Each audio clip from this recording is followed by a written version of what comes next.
ఈరోజు బైబిల్ ధ్యానం. ఆయన దీనులను నడిపించును. న్యాయ విధులను బట్టి ఆయన దీనులను నడిపించును. తన మార్గమును దీనులకు నేర్పును. కీర్తన 25:9.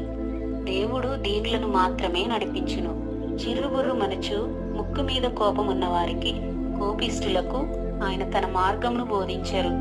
మోషే కోపపడిన పిమ్మట దేవుడు అతనికి తన మార్గమును బోధించటం మానివేసెను.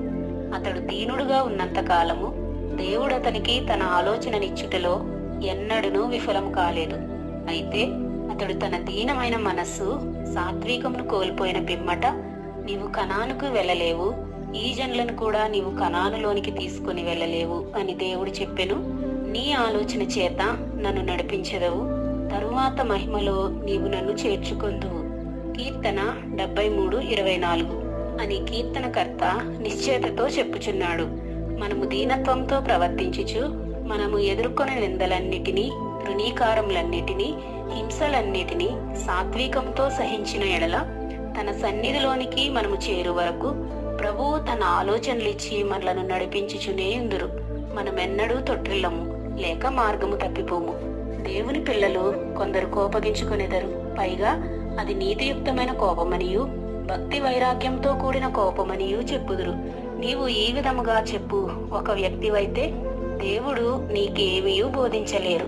నేను సాత్వికుడను, దీన మనసు గలవాడను గనుక మీ మీద నా కాడి ఎత్తుకొని నా యొద్ద నేర్చుకొనుడి అని ఆయన చెప్పుచున్నాడు. ప్రభువు దీనులకు మాత్రమే బోధింపగలరు. దావీదు ఒక దీనమైన మరియు సాత్వికమైన మనస్సును ఎల్లప్పుడూ కాపాడుకొనుట వలన ఎల్లప్పుడూ దేవుని యొద్ద నుండి ఆలోచన పొందుచుండెను.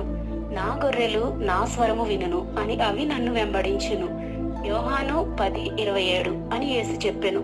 గొర్రెలు తమ కాపరిని దీనముగా వెంబడించు రీతిగా మనము మన ప్రభువును వెంబడించిన ఎడల ప్రభువు తన ఆలోచనతో మనలను నడిపించుటను మనం ఎదురు చూడలేము.